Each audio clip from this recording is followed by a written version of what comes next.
Hey team, welcome to another form review from one of our students from the Rogue Archery Masterclass, Rizza. Now Rizza, I'm really proud of her achievements. She's been training in the Rogue Archery Masterclass for about 6 to 12 months, I believe it is. And she's made a lot of great progress in that time. So she's an archer who started in that program while she was a pretty fresh, pretty green archer with not a lot of experience. And so it's been a pleasure to see her kind of learn the shot process from the ground up, kind of the right way from the first time. But now she's kind of almost hit a little bit of a plateau. Now we all know what this feels like, right? Because when you're a new archer, you can get comfortable making quick progress. Just every time you come to the range or you get new coaching feedback, you can almost make a measurable and immediate bump in your results, right? You can fix your alignment, boom, better points. You can get anchor position, boom, shoot better. You know, you can put stabilizers on a bow. You can learn how to bear shaft tune, get better results. You can just do all this kind of stuff. But here's something I want you to keep in mind. That doesn't last forever, does it? Don't think of your archery progress like a straight line. Think of it like a stock market chart where it's going to have ups and downs, corrections, crashes, all kinds of different stuff. But hopefully with an upward trend over time. So here's something that I often ask my students. I often ask them, how do you make a Toyota Corolla go faster? Right? Think about it for a second. What would you do? Well, lots of things you could do. You could pump up the tires, that's pretty easy. You could put a big fat turbocharger on it. You could upgrade the brakes for going around corners. You could increase the suspension. You could give it a good service, change the oil, it'll probably go faster. You can take out the back seats, you can paint a stripe on it, you can do all kinds of stuff, right? It's pretty easy to make a Toyota Corolla go faster. But here's another question for you. How do you make a Bugatti Veyron go faster? The fastest road car in the world? Well, you'd probably have to take teams of the world's leading engineers, months or years, just to shave just a fraction of time off a Bugatti Veyron. So keep this in mind because early on, when you're a beginner, very easy to make rapid progress. But as you progress, the level of attention of detail you have to provide just to get an incremental gain increases drastically. But this is a good sign. This means that you're into a next phase of development. So with that in mind, let's dive in. Let's look at Rizza's technique. She's got a lot of good stuff going on, but now it's time to look at with a higher resolution and to identify where the weaknesses and inconsistencies are coming from and be able to develop a strategy on how to improve that. Let's get started.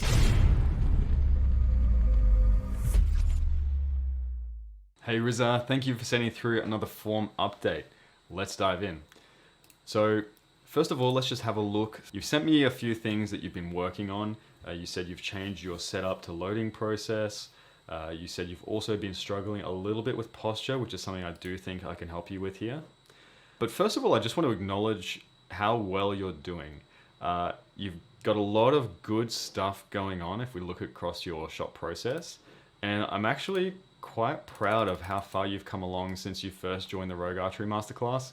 You'd be one of the most diligent students in going through the course curriculum, and it shows because you've made great strides. However, I also think these days you have moved into a different phase of development. So when you first start out and you're learning to do the technique, it seems like you're almost smashing PBs and making improvements every single week or even every single training session. Eventually, however, you get to a point where technique changes is no longer going to cut it, and now it's about kind of mastering your technique and optimizing your training plan in order to get better results. So I feel like you're on the precipice of that transition. And whilst there are certainly some technical things we can improve on, which I'm going to focus on in this video, I think that your understanding of the shot process as a whole is now looking really, really good. So that should hopefully be encouraging towards the next 6-12 months. Because I think if we can string this together really well, then you're going to get some great results. So like I said, let's first of all start by looking at this front angle. And there's just a couple of things already that are looking really good. We can quickly check your elbow height. That's looking good. Of course, we're checking the pressure point through the hook to the elbow. So this is looking basically perfect. We can also see that your elbow alignment is basically bang on. there are definitely some areas you can improve, and that's where I think my job comes into it. First thing I want to do here is let's draw a little box on, because you've sent me some really good video footage, which means that we can analyze frame by frame as well as just the basic positions. So what I want to show you here is that when we start by drawing this box, and what we're really doing is we're looking at kind of the center of your posture, where your head position and your shoulders are. So you can see that actually through your shot process, you kind of have this lean in this direction. You know, you have a little bit of a loss of T posture. Does that make sense? So it's something, this always amazes me how when you delete those lines, it doesn't look too bad. But as soon as you put the lines back on, it stands out and it's really, really obvious. So this is one of the benefits of this video analysis, is that we can kind of look at things with a finer resolution and pick up on things that sometimes the naked eye can just gloss over. So I think posturally, this T posture is something that we can work on. When it comes to T posture, this is an example of what it should look like, where you can see that the body and the head position is square within the stance, and with very little recoil after release. Whereas in your instance, we can see that, yeah, there is this favoring of the back foot here. And what this means is that there's a loss of balance and force throughout the shot process. Okay, so let me explain this. And now when it comes to T posture, I often say that we want to be a T, not a teapot, okay? So when you are talking about the T posture, the key thing to think about is think about your posture almost like a tug of war rope. So I've got a piece of rope here for illustrative purposes. And you know in tug of war how you have two teams pulling on a rope. And if one team is pulling stronger, what happens? The whole thing shifts this direction. And if the other team is pulling stronger, the whole thing shifts in this direction. But if both teams are pulling equally, everything's in equilibrium, everything's in balance. So think of your T posture like this, is that if, you know, when you're drawing the bow, you have two sides to the shot. You have the drawing side and the bow side, and they both have to be in equilibrium. And if the drawing side is stronger, typically we see a postural shift this way. And if the bow side is stronger, then we see a postural shift this way. So in your instance, we are seeing the postural shift in this direction, which means that you're kind of favoring this side. And what we need to do is we need to balance out the forces in this direction. Now, the next thing to look at when we're identifying this postural shift is where in the shot process does it come from. So just like every other time when we look at technique, we look at the earliest possible stage in the shot process, address it there, and then everything else becomes easy later on. There's no point trying to fix it in this position if it's something that's occurring very early on. Okay, so as you can see here, you even start out with a slight, and I'm not sure if the camera angle is perfectly straight, we just had to be mindful of that. It might not be perfectly level, but let's just assume that it is for the purpose of demonstration, because it looks like it's pretty close based on these fence posts. So, but what we can see here is we're looking for the point where your posture tilts backwards. Let's have a look. I think that's it there.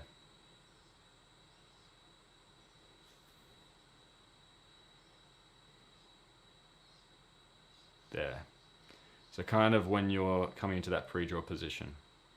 So I think what we can do is immediately, you know, we can start by shifting your balance more evenly across both of your feet. So, you know, you should have 50% weight distribution. At the moment, it looks more like 70%, 30%. And so then from a starting position, you're going to be a lot more balanced. And then maintaining that equilibrium of the push-pull forces through the draw sequence is really going to help that out. Okay, the next thing I want to point out here, Rizza, is actually in your setup position. So I'm just going to show you here. So this is setup position, and at the moment, this looks good. So there are three elements to setup position, as you well know, which is first, hook the string, second, pressure point into the grip, and third, look at the target, set the head position. Okay, so this is looking pretty sweet. But then you do something extra, then you do this movement. Why is that? So everything's looking good. And then what you're doing here is you're applying extra tension to the string, which I don't actually have a problem with, but it seems to me like you're kind of aligning the shoulders from that setup position. Okay, now this is a bit of a problem, and it's something that we need to address. This is probably the main thing that I want to pull out from this form review, is this early alignment of the shoulders in the wrong sequence in the shot process. So then what you do is you kind of raise, and you raise very, very high, kind of above where normal pre-draw position would be. Yeah, you're using then kind of the gravity and the momentum of dropping the bow to draw the bow rather than using the alignment of the shoulders itself. So let me go through another example. This is just a top view where I can illustrate the stage of the shot process and the alignment of the shoulders. This is setup position. And in this position, you can see that my shoulders are open to the target. And then what happens is that as we go through, we raise and then pre-draw. It's in the pre-draw position that we've achieved shoulder alignment. Okay, so I'm going to rewind and show you that again. Setup position, the shoulders are open. Then a raise, and after it's from raise to pre-draw that shoulder alignment is achieved through a rotation of the core. Okay. Now this is pretty fundamental to the entire shot process, because in our principles of efficiency and power, what we're trying to do is we're trying to draw the bow using biomechanical efficiency, and we're not actually pulling the bow using, pulling or upper body strength. We're actually, through pre-draw and correct application of pre-draw, we're actually drawing the bow using that rotation of the core, that alignment of the shoulders from the raised position. And by starting already in line, you're robbing yourself of the opportunity to draw the bow using your core strength. And then what you're having to do is you're having to just pull it with your arm and shoulder muscles, and that's much harder work. Let's make life easy for you. So one more time, set up position, shoulders should be open to the target. Raise, pre-draw, and this is the point where we have our shoulder alignment achieved. Now back in your position, we can see it as well from this angle. You go into setup position, and this actually is a fine setup position. But then you do an extra little alignment of the shoulders, and that's what we need to fix. I would much rather you start with your shoulders open to the target, raise, and then align the shoulders into pre-draw position. Now you're not alone with this, and so I want to show you an example of an archer that is in my development squad who had a very similar issue just recently. So this archer has only been training for about 6 months or so, but is doing very well, and adopted this similar sort of bad habit that you've brought into your process here. So what you can see here is that when the archer's in this raised position, she's already kind of aligned her shoulders with the target. And then what she's doing is forcing her to raise far above her head, like far too high actually, in order to raise the bow, in order to draw the bow. Because instead of drawing the bow using a rotation through the core, when the shoulders are already aligned, all you can do is you have to raise up, and it's almost using like gravity to draw the bow this way rather than that rotation of the core. So it changes the entire mechanics of how you're actually drawing the bow. So as you can see, the archer is starting with the shoulders aligned and then drawing far too high and drawing the bow with that dropping the bow from gravity. And this was causing her to collapse in shoulder alignment, leading to inconsistency with her clicker control and fatiguing too early and all this sort of stuff. So what we did in this archer's instance was we actually got her on a training bow, and just for 20 minutes or so focused on starting with the shoulders open to the target, okay, and then going through and doing some tech draws where you can see she raises, then there's the shoulder alignment, pop, there we go, and now the archer has achieved shoulder alignment. You can't really see from this angle, but what's happening here is that the archer is also, instead of having to raise far too high in order to draw the bow with gravity, she's also now coming into a much more neutral and powerful pre-draw position with this drawing hand height.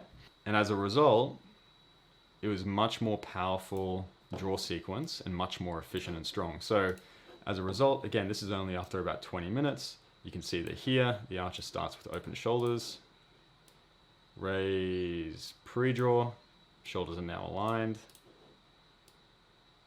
loading, anchor, pop. So that's what we're going for here, Rizza. So I think this is probably the most important thing for you to work on. Because before we focus on anything else around your shot process, this is very important because it's going to improve your consistency. It's also going to take a lot of strain off your shoulder extensors. So when you raise very high like this, there's a point where we obviously want to raise above parallel in order to assist us to set this front shoulder position. But there's a point where you raise sort of so high, you actually lose the mechanics of the shoulder, and it ends up becoming a much less efficient position and straining the shoulder extensors. So I'm concerned about maybe a little bit of longevity, and I think that, yeah, if we improve first and foremost that pre-draw position, that setup to pre-draw position, that's going to improve your consistency a lot. Now from there, there's really only a couple of other things. I mean, in terms of posture, you know, positionally it's not so bad. Like you know how we talked about your T posture? I think that, again, is another quick fix. I don't think that's going to take you very, very long to fix it all. I've seen a lot worse than this as well, so you're doing very well. But I think what's important as well about posture is to maintain active posture. Now, if we zoom out here and we look at this video, I can see how windy a day it is here, right? The trees are blowing around, you know, very, very gusty, windy. You can see the gazebo about to take off and maybe you with it. And obviously, in these sort of conditions, this is where posture becomes absolutely critical because you're having to brace against an external force. So in your shot process, what we're seeing here a little bit is a little bit of loss of postural stability. So I just want to show you. If we look here, you see how there's like a recoiling in the hips and the shoulders on release? You can see that the hips are kind of rotating, and also there's a little bit of head movement on release. So this is what I mean by active posture. It means that when you set your posture, you have to kind of set, it's not a set and forget. You have to set it and then maintain it throughout the shot process. So if you kind of lose that postural engagement of stability through the hips, then as you release, you know, there's going to be that recoil and loss of stability right at the moment when it's the most important. So my advice to you is I think you could benefit from a little bit of training on the balance discs. We cover that in the stance module. The other thing is in your posture, when we talk about the hip stability and recoiling of the hips, if you have a little bit of, just a little bit of outward intention with the feet, this helps to stabilize the hips significantly. So for people watching along at home, you can try this. If you stand up and just move your hips from side to side and then apply a little bit of outward force with your feet sliding apart on the ground. So obviously they're resisted by the friction with the ground, but then try and maintain that tension and now move your hips from side to side. You'll notice that outward intention of the feet actually stabilizes the hips, and it helps to kind of prevent this hip recoil a little bit. So I think, yeah, active posture is going to be very, very important for you. The other thing that I noticed in the setup position was actually throughout the shot process, but it starts in setup position, is head movement. If we look here for a second, this is the setup position that I want you to have. You know, let's just ignore for a second you do this little extra bit. But look, in setup position, we do three things, right? We set the hook, we set the pressure point, and we set the head position. So here, this is the setup position I want you to have. And then you do this little extra rotation of the shoulders, but you also rotate your head position. You see that? Now, keep this in mind, because as you proceed through the shot process, and you come into anchor, you actually turn your head back. You turn your head back towards the target, don't you? And then when you release, your chin jumps forward. So throughout the shot process, your head position almost ends up where it starts. Let's look at this. It starts here, finishes here, but in the middle, it kind of moves all over the place. Okay, so this is where head position is very, very important, because we want to set it in the end position and then maintain it. You know, there should be very, very little head movement through the shot process, because head movement is obviously, it's an extension of your entire body. So if you have any kind of postural shift or loss of that push-pull balance, then that will translate into head position movement as well, and consistency. So I would say that for you, yeah, setting the head position in this position and then try and maintain it through the shot process. If I was there with you, what I would do is I would actually, in setup position, I would hold your head in place. And then if you start to turn your head this way, you would feel it as resistance. And this is just a kinesthetic training method of, you know, getting kinesthetic feedback, because you can feel your head position wanting to move and you can correct it yourself that way. It's kind of hard to do based on your own perception of where your head is in space. So if you have a friend, this is very, very simple coaching drill. If you have a friend that you trust, set your head position and setup, then get them just to hold your head in place. If you've got a hat on, they can just grab your hat nice and tightly, and then just get them to brace it. They shouldn't be applying any force, but just get them to hold your head in place.